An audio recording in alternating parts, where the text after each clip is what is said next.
Sakit. Deməli uşaqlar, bugün danışacağıq sözün tərkibindən. Sözün tərkibi ibarətdir kök və şəkilçidən. Kök nədir, şəkilçi nədir? Kök sözün mənalı hissəsidir. Leksik və qrammatik mənası olan hissəsidir. Suala cavab verən hissəsidir. Amma şəkilçi isə sözün yalnız qrammatik məna bildirən hissəsidir. Yadınızda qalar. Kök deməli mənalı hissəsidir. Leksik və qrammatik məna bildirir. Şəkilçi isə yalnız və yalnız qrammatik məna bildirir. Azərbaycan dili uşaqlar iqtisadi dillər qrupuna daxildir. Ümumiyyətlə dünya dilləri 3 qrupa bölünür. Kök dillər var, amorf dillər deyirlər buna. Var iqtisadi dillər, bir də var flektiv dillər. Diqqətlə mənə qulaq asın. Kök dillər odur ki, onlarda şəkilçi olmur ümumiyyətlə, sözlər formasında olur, kök formasında olur ancaq. Və bura daxildir Çin dili, Vyetnam dili, Tibet dili və s. Şəkilçi yoxdur onlarda. Bir də var flektiv dillər. Flektiv dillər isə belədir ki, sözə şəkilçi, belə deyək, sonuna da qoşula bilər. Sözün sonuna da qoşula bilər. Sözün əvvəlinə də qoşula bilər. Hətta sözü parçalayıb içinə də daxil ola bilər. Sufikslər, prefikslər, infikslər var ya ingilis dilində, bax onun kimi. Bir də var iqtisadi dillər qrupu, uşaqlar. İqtisadi dillər qrupu isə dedikdə Azərbaycan dili və digər türk dilləri nəzərdə tutulur. Türk dilləri, Türkiyə nəzərdə tutmur, amma türk dilləri, Azərbaycan, Türkiyə, Türkmən, Qaqavuz, Başqır, bunlar Uyğur, Salar, bax bunlar türk dilləridir. Bu dillərdə isə belədir ki, mütləq kök gəlməlidir, kökün ardınca leksik şəkilçi gəlməlidir, onun da ardınca qrammatik şəkilçi gəlməlidir. Anar, buradasan? Yəni, əvvəlcə qrammatik gəlirsə, sonra leksik gəlirsə, artıq iqtisadi prinsipi pozulmuşdur deməkdir. Aydındır bu, bura kimi danışdıqlarım. Məsələn, bax, kitab sözünə əvvəlcə xana leksik şəkilçisini artırmalıyam, ondan sonra larq qrammatik şəkilçisini artırmalıyam. Yəni kök, leksik, qrammatik. Bu quruluş mütləq gözlənməlidir. Pozula bilir. Amma pozulursa, onda mütləq ki, iqtisadi pozulmuşdur deməkdir. Bu nə zaman pozulur? Uşaqlar, baxın, 4 dənə şəkilçi var. Deməli, dakıdır. Sız, siz, sus, süz. Kü, ki, kü, kü. Və bir də gil şəkilçisi. Bax, bu 4 dənə şəkilçi iqtisadi prinsipini pozan şəkilçilərdir. Necə? Deyim sizə. Bax, dakı şəkilçisinə aid bir söz deyəcəm. Evimizdəki. Evimizdəki sözündə fikir verin, sözün kökü evdir. Imız qrammatik şəkilçidir, dəki leksik şəkilçidir. Mənim dediyim o prinsip pozuldu. Birinci kökdən sonra qrammatik şəkilçi gəldi. Halbuki dedim, necə olmalıydı? Leksik sonra qrammatik olmalıydı. Düzdür, Cavid? Ona görə iqtisadi prinsipi bu sözdə pozuldu. Sonra yazıram atamsız. Ata sözün kökü m qrammatik şəkilçidir, mənsubiyyətdir, birinci şəxsin təki. Sız isə həmin leksik şəkilçidir. Yenə kökdən sonra qrammatik, sonra leksik gəldi. İqtisadi prinsipi fərid pozuldu. Buradasan mı? Kü şəkilçisi ilə deyirəm. Deyirəm ki, səninki. Səninki heç gətirmir da deyirəm.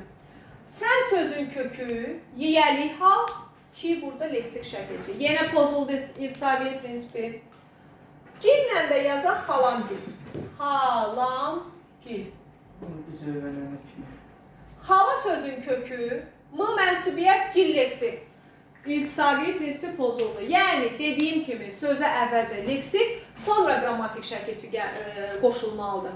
Bu şəkilçiləri gördünüz, bilin ki, orada iqtisadi prinsipi pozulmuşdur. İmiz nə idi? Bu formada. Nə? İmiz nə idi? Yazaq mənliyim. Hansı imiz? Bu mənsubiyyət şəkilçisidir. Yazmaq lazım deyil. Çəkirikdə baxarsınız, istəsəz özünüz oradan baxıb təzdən yazarsınız. Vaxt itirmək. Sonra, deməli uşaqlar, sözün kökünə şəkilçinin qoşulmasını bildik. Ümumiyyətlə, şəkilçilər mənasına görə iki cür olurlar. Qrammatik şəkilçilər var, bir də leksik şəkilçilər var. Leksik şəkilçilərin digər adı söz düzəldici şəkilçilərdir. Qrammatik şəkilçilərin adı isə söz dəyişdirici şəkilçilərdir. Niyə belə adlanır? Ona görə ki, leksik şəkilçilər sözə qoşularaq yeni mənalı söz yaradır. Telefondakılar eşidirsiniz, Ayaz Nigar. Səsiniz gəlmir ha. Aha, amma Ayaz görüntünü bağlamısan, aç görüntünü. Deməli, leksik şəkilçilər dediyimiz kimi sözün mənasını dəyişir. Məsələn, dəniz nədir uşaqlar? Dəniz içi su ilə dolu olan bir ünvandır. Mən ona çı şəkilçisini qoşsam, dənizçi desəm, artıq o dənizdə işləyən peşə məzmunu bildirən yeni mənalı söz yarandı. Düzdürmü? Cansız əşya bildirən sözlər canlı bir məfhum bildirən, insan anlayışı bildirən, sənət peşə məzmunu bildirən söz yarandı. Deməli, söz yarandı deyirəm, bax, yaratdı, yeni mənalı söz yaratdısa səy. Bu o deməkdir ki, o şəkilçi çi şəkilçisi, leksik şəkilçidir. Amma deyirəm, dəniz, dənizlər, la şəkilçisini qoşuram. Dəniz deyəndə də o içində su olan o ünvan nəzərdə tutulur. Dənizlər deyəndə də eyni şey. Sadəcə burada forma dəyişdi. Dəniz bir dənə dəniz idi, dənizlər çoxlu dənizlər nəzərdə tutuldu. Ona görə də qrammatik şəkilçi sözün formasını dəyişir, leksik şəkilçi isə sözün mənasını dəyişir. Bunu qəşəng yadda saxlayırsınız. Buna görə də leksik şəkilçilər söz düzəldən şəkilçilərdir. Düzəltmək sözünü harda gördünüz, bilin ki, leksik şəkilçi axtarırsınız. Amma dəyişdirən, söz dəyişdirici şəkilçilər adını görsəniz, bilin ki, qrammatik şəkilçilərdən söhbət gedir. Daha sonra uşaqlar, dilimizdəki leksik şəkilçilər və qrammatik şəkilçiləri belə mənşəyinə görə qruplaşdırsaq, qrammatik şəkilçilərin hamısı millidir. Bir dənə də içərisində alınma, mənşəli qrammatik şəkilçiləri yoxdur. Leksik şəkilçilərin isə içərisində milli olanı da var, alınma olanı da var. Bir cür yazılan leksik şəkilçilər alınma şəkilçilərdir. Məsələn, pərvərdir, pərəstdir, sovdur, şındır, şunasdır. Eşitmişsiniz də bu şəkilçilər? Xanadır, vətənpərvər, hüquqşunas, nə bilim, sonra nə deyək, təbiətşunas, Gürcüstan və s. Bunlar hamısı alınma şəkilçilərdir. Amma leksik şəkilçilərin içərisində 2 və 4 cür yazılanları isə demək olar ki, milli şəkilçilərimizdir. Yaxşımı? Daha sonra sizə bir şey də deyim. Deməli, sözə biz dedik ki, leksik kök gəlir, leksik şəkilçi, sonra qrammatik şəkilçi gəlir, düzdürmü? Və bu zaman sözün başlanğıc forması haqqında sizə məlumat verim. Sözün kök və leksik şəkilçidən ibarət hissəsi sözün başlanğıc forması hesab olunur. Bax, ana, deyirəm ki, yazıçılar. Yazıçılar sözünün kökü hansı sözdür? Yazıcı. Yox, yaz feilidir, yazmaq feilidir. Yazmaqdan yazı yaranır. Yazı ismindən yazıcı ismi yaranır. Lar da qrammatik şəkilçidir. İndi diqqətlə baxın. Bu sözün başlanğıc forması hansı hissəsi olacaq? Yazıcı. Yazıcı. Dedim ki, qrammatik şəkilçi, bu qrammatikdir də, qrammatik şəkilçiyə qədər olan hissə. Kökdən başlayırsınız, gəlirsiniz. Qrammatik harda başlayır? Larda. Deməli, başlamamış bağlayırsınız. Bu oldu sözün nəyi? Başlanğıc forması. Yadınızda qalar, başlanğıc forma kökdən qrammatik şəkilçiyə qədər olan hissədir. Qrammatik daxil deyil bura. Amma indi bu sözlərə bir nəzər yetirək yenidən. Bəs bu sözlərdə kök gəlib, Yusif, qrammatik gəlib, sonra leksik gəlib, düzdürmü? Bunun başlanğıc formasını necə götürək səncə? Kök söz başlanğıc. Bəli, hamısını bir yerdə götürür. Çünki biz deyirik, leksik harda bitirsə. Leksik burada bitirsə, indi neyə arada bir qrammatik şəkilçi gəlibdir? Düzdür, İslam? Ona görə bu sözlərin hamısının başlanğıc forması bütöv bizim gördüyümüz hissənin hamısı olacaq. Yaxşı, mələk? Sonra sizə danışım nədən? Bu isimdən düzəlib yazıçılar. Aysa, bax ondan elə danışmaq istədim. Diqqətlə bura baxın.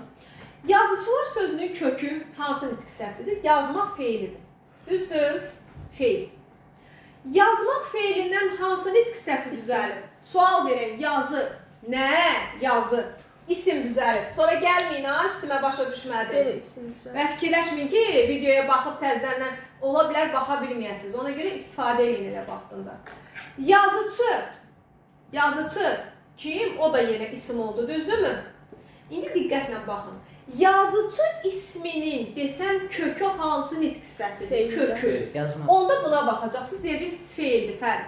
Amma desəm yazıcı ismi hansı nitq hissəsindən düzəlir? İsim. Elə o yazdan düzəlməyibdi Yazı. ki, arada bir dənə yazı ismi yaranıb deyə. Deməli deyəcəyik yazıcı ismi yazı ismindən yaranıbdır.